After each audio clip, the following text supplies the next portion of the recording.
Hi, this is Harish, and in this video, I'll be speaking about how to apply for PhD in UK. As I was receiving a lot of queries on LinkedIn about the process of PhD applications in UK, I thought of making this video. Um, in my previous videos, I've covered about the application process in India with more specific attention on process in IIMs.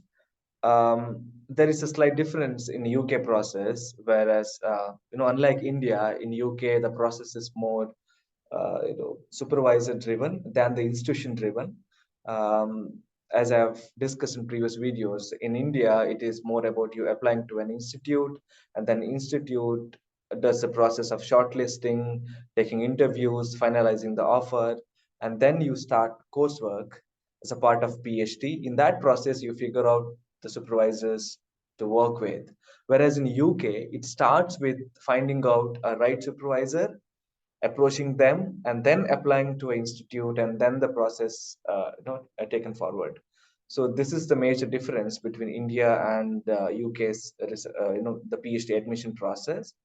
um, as there are also other international dynamics involved in that, like the visa process, the funding. So all those things I'll be speaking in this video. I'll start with the presentation I have. Yes. Okay. Um, Okay, to start with, what are the things I'll be covering in this video? Majorly, what are the different types of PhDs and the phases involved, and then how to apply the process, and then a research proposal and SOP, uh, fees and funding options. To start with, what are the types? There are basically two types of PhD in in UK universities. One, the integrated one, which is a 4-year PhD, which is MRes, that Masters of Research, and 3 years of PhD combined program, where in the first year there will be a set of compulsory courses studied, like qualitative methods, quantitative methods, then the philosophy of management research, if it is a PhD in management, or then if it is social science, and then other compulsory courses, then apprenticeship projects. So this is part of the MRes. At the end of the MRes, uh, there will be a report submitted as a part of whole process. Whereas a direct PhD is a 3-year program where MRes is not given as a award, and also the coursework is not as comprehensive as MRes or the integrated PhD's coursework. In direct PhD, you will also have certain courses like qualitative and quantitative courses, whereas in integrated, it is compulsory to take both the courses, whereas in direct PhD, uh, you get an option to choose the course which is related to your PhD. For example, if I'm a qualitative scholar, then my courses are around qualitative, and quantitative is not compulsory. It is not the case in integrated PhD. To just summarize, these are two types of research programs. Integrated is a 4-year program, direct PhD is a 3-year program. The difference is, with the integrated you get MRS degree and PhD. With the direct PhD, it is the PhD degree. And in integrated, there are more number of courses. In direct PhD, there are less number of courses, but there is no much difference. The major difference is, when you enter a direct PhD, you will straight away start with your proposal and start work with your professors, whereas in integrated, you have courses and then you slowly build your proposal, because you get 2 years to write your proposal. In direct PhD, it's just 1 year of proposal and then 2 years of thesis work. So this is the difference between these two kinds of program. Who can apply for these two programs? If you have a good masters which had research exposure, or if you had a research experience, uh, then you can directly go for direct PhD.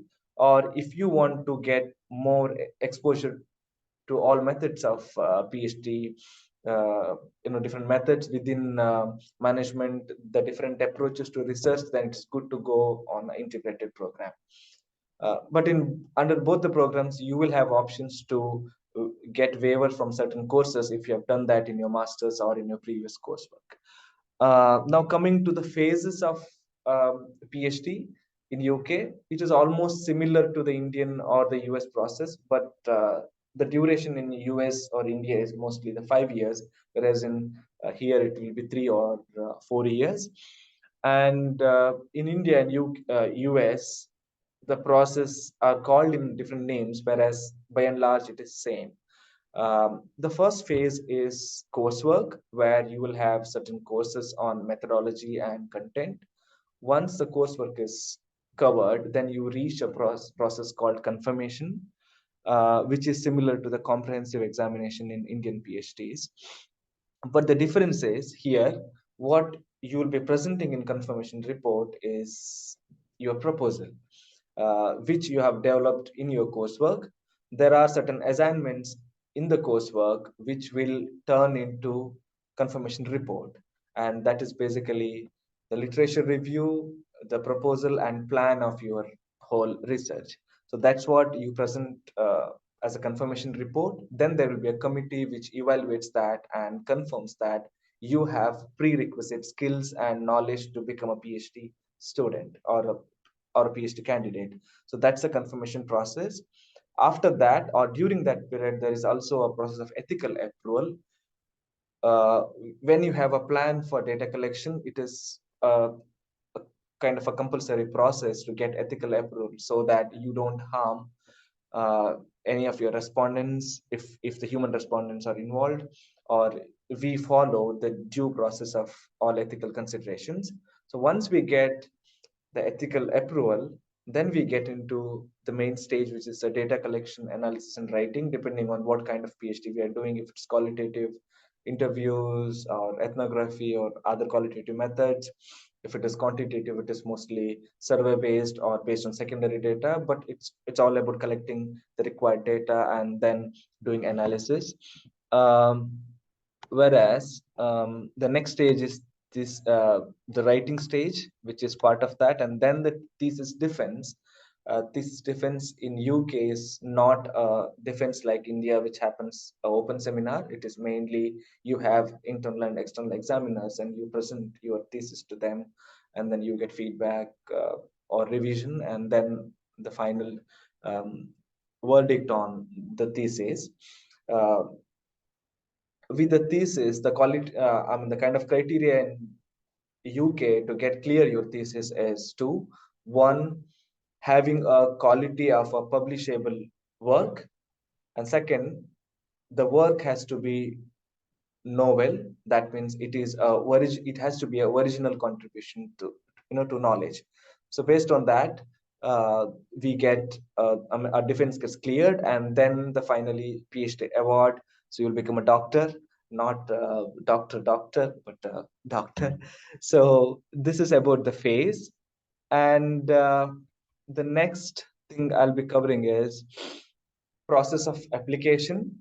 The first stage is knowing what is my research interest or the topic, which itself is a big process. I mean, you can like look at my previous video where I speak about how to choose a topic and how, how do you make a research topic interesting, novel, and like an important research idea which needs to be funded, or which could be taken in a journey of research.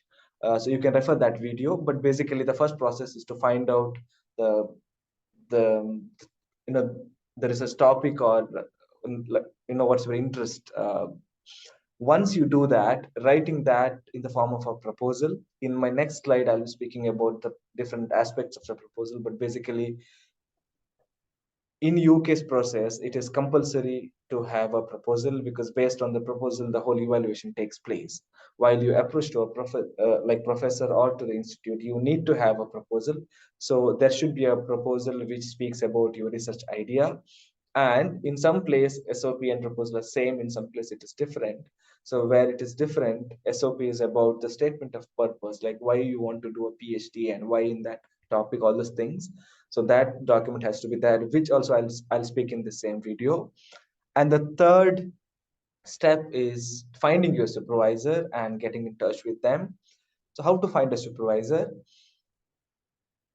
All UK universities have their websites, and in these websites they mention about their professors and kind of the research they do, the research areas, the publications, and they'll also mention if they're accepting doctoral students. They'll mention that I'm accepting doctoral student who are interested in this different areas.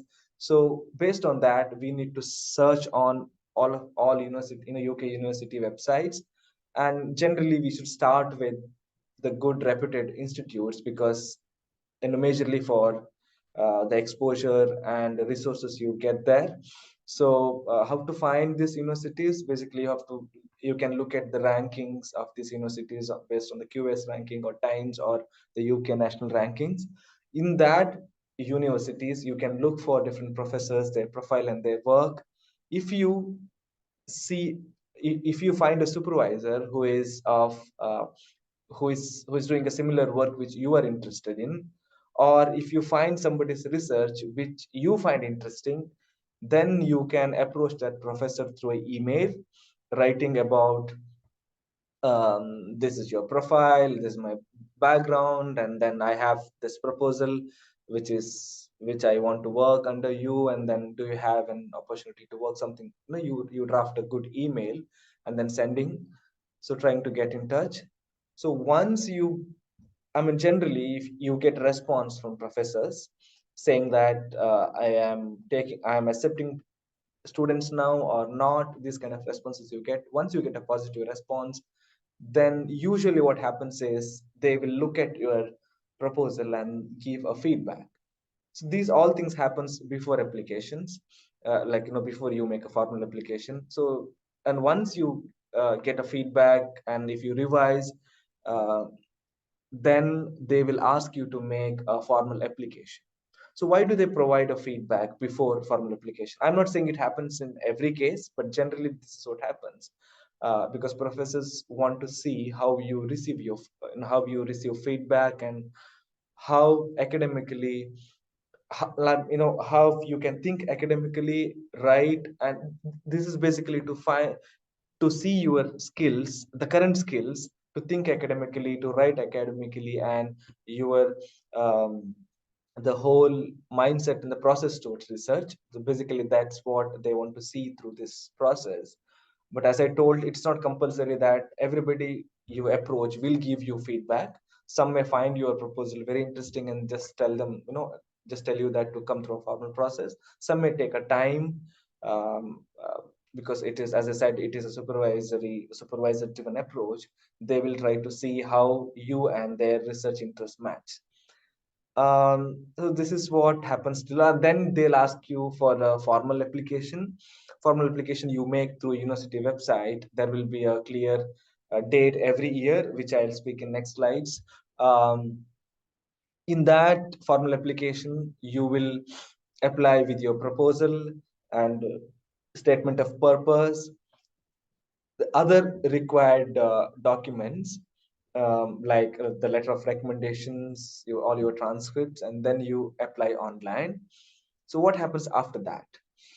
After that, the university PhD office or doctoral college or doctoral office will screen or shortlist based on uh, the basic required criterias, like what is your education, the scores of masters, and then having an English requirement, all those basic requirements and shortlist, and then they send back to those professors whose name you mentioned in your application.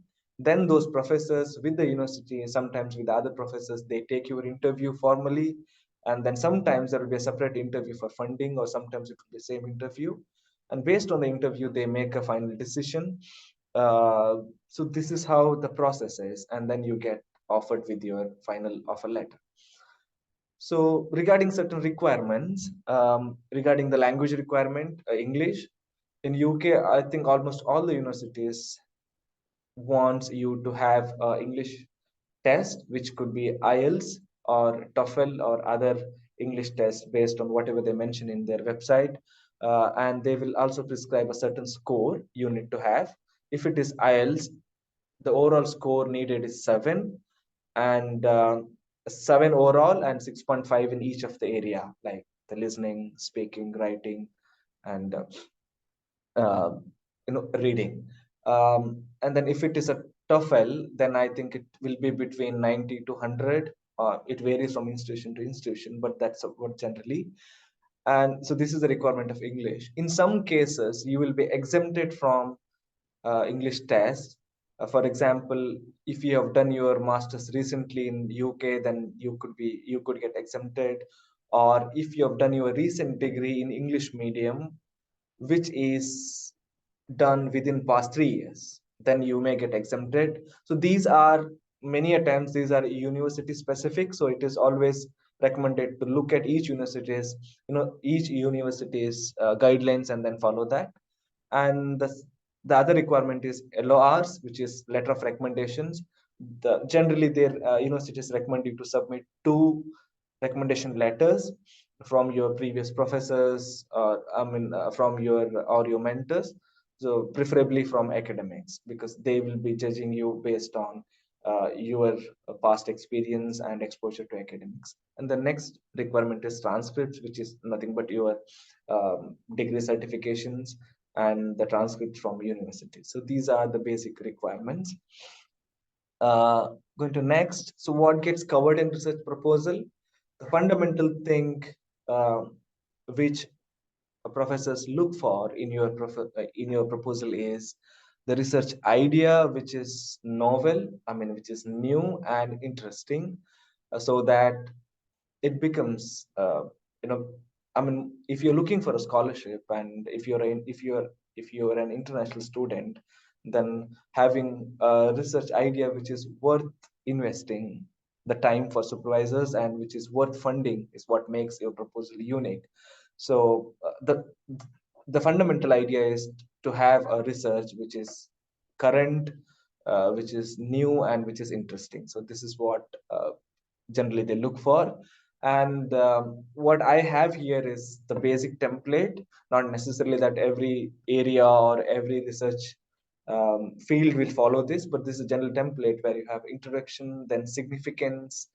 Significance is why it has to be studied, what is the importance of that particular topic, and then expected contributions of your research, literature review, which summarizes the existing understanding and from where you find the gaps, or you find out why your research is needed, and then research questions in the case of qualitative research, hypothesis in the case of quantitative research, and then a rough methodology and plan of your work. This is what generally they look for. But once you submit your proposal, generally you get a feedback, sometimes to change a topic a little bit or make some changes so that it fits the supervisor and your research, both research interest.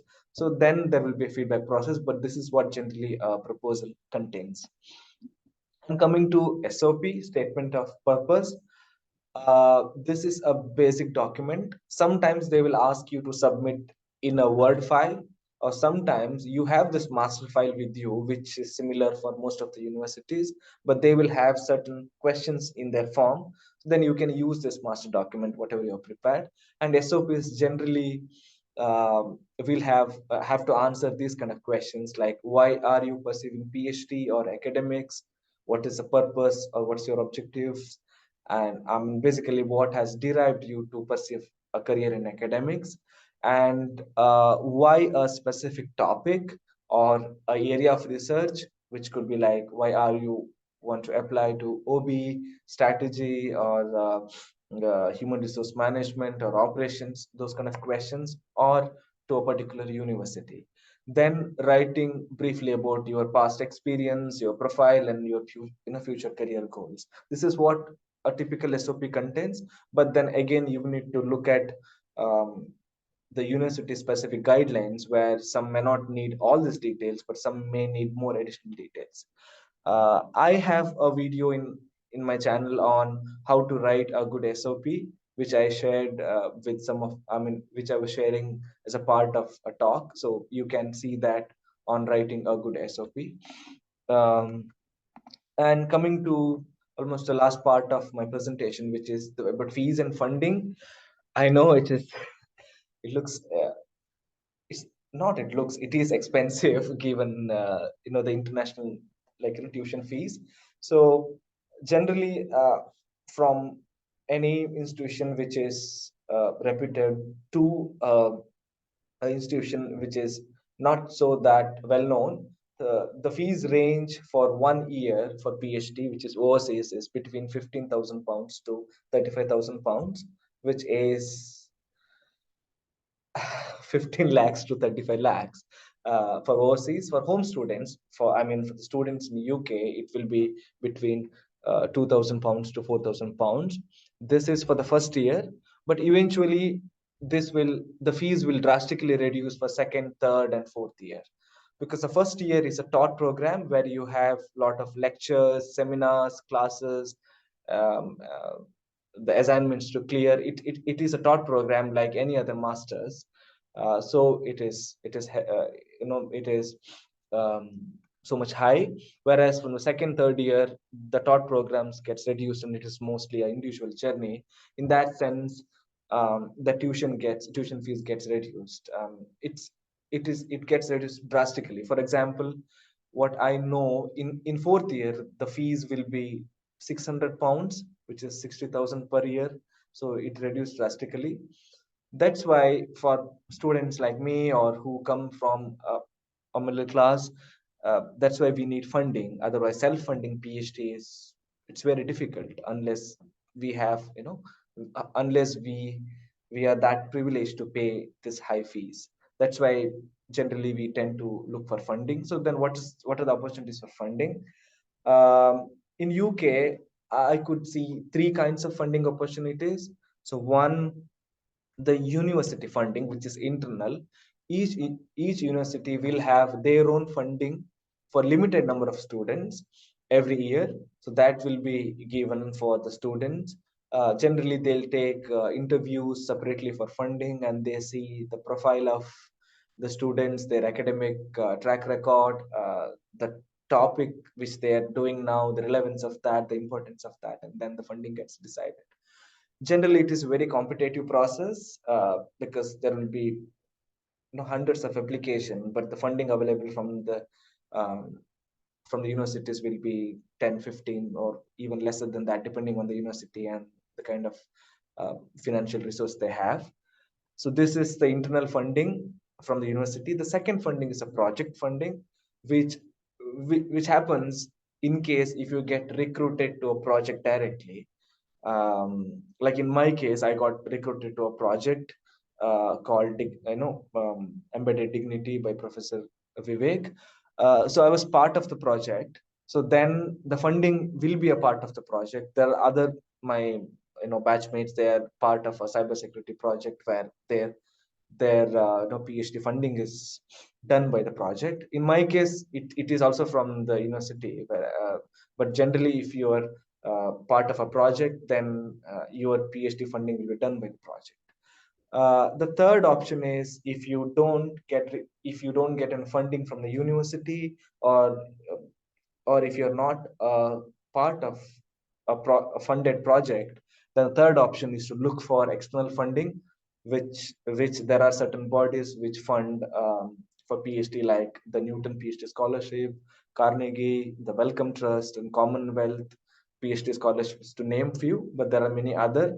Um, there you need to apply, generally with your offer letter, say that I have got admission from this so and so university, but I don't have funding, could you support me? And then this whole process takes, because they will have their own screening process to provide you funding. So these are three options where you can find funding for PhD. uh, what is the timeline? The timeline factors are like, the admission generally happens, the course starts on every year October. uh, yeah, end of September and beginning of the October is the general academic year in UK. But to get in that cycle, for example, if you want to get in on 2024 October, the preparation has to start at least a year before. because application starts opening from November, December, and then the funding decision takes place in February, April, and then generally this whole cycle happens between November to May. So it's very important to track all these things and then note down the dates of each university's deadlines for application, everything. So generally it happens 1 year before the actual admissions, the actual course starts. Um, then coming to some tips before I end my talk. I mean, yeah, it is a talk, the way I have spoke for last 15-20 minutes. So some tips before ending is getting prepared for a long journey, getting prepared in the sense getting emotionally, mentally prepared to go on this journey, and also getting prepared in terms of the time, because as a PhD student, even though we have funding, we are vulnerable in terms of the financial security. Our families are vulnerable because we will not be able to support them, compared to how you can support when you are in a job. That's that kind of emotional and financial preparation, and preparation to go on academic journey, which is not like masters or undergrads where the feedbacks are strong, feedbacks are um, given frequently, so you rewrite and write same things repeatedly for 2-3 years. So mentally and academically getting prepared for that kind of journey is very important. That we can do only when we like the whole process of doing research, and when we really like this profession and journey from our heart, than looking this as just a career option, or because it is indeed a long journey, and sometimes it becomes lonely too. I'm not scaring you, I'm just giving a picture that we should get ready for this whole process. And the second thing is also we should get ready with required information. As I told, it is a year-long process. While a research journey itself is a process, it's applies same for the admission process, because that itself is a one more big journey, because as an international student it starts almost a year back or 5-6 months back. You start applying the proposal, the response from your supervisors, then the formal application. This is a long process, so it is very important to document all the details which you gather from different websites, in maybe in Excel sheet or whatever you are comfortable with, so that you know what are the deadlines, you know what are the different documents you need, because sometimes you need transcripts even though you are from English medium, or even though you have certificates, you may need a transcript which is separate from what you have, like the convocation or certificates. So that may take months to get from university. Sometimes you need 2 or 3 LORs that you need to get on a letterhead of your professors. That may take weeks. So rather than arranging everything in the last moment, it is better to have a proper information on what are the different documents you need, what are the different informations, what are the deadlines well in advance, so that you don't miss out on the deadlines. And the third, uh, you know the kind of my experience is seeking help from right person, because not everybody will be able to guide us given the subjectivity involved in the whole process. Like if you are from operations, somebody like me from organization studies, or or OBHR area won't be able to guide you. I may be able to guide you in terms of a basic information of the process, but not in terms of the feedback on your work and all these things, because it is very disciplinary specific. So approaching a right person to seek guidance is very important, but approaching is even more important than that, because I remember my preparation days, I used to approach a lot of people, and everybody was uh, I mean most of them were positive in their response, and then they support you in terms of what preparations could be done.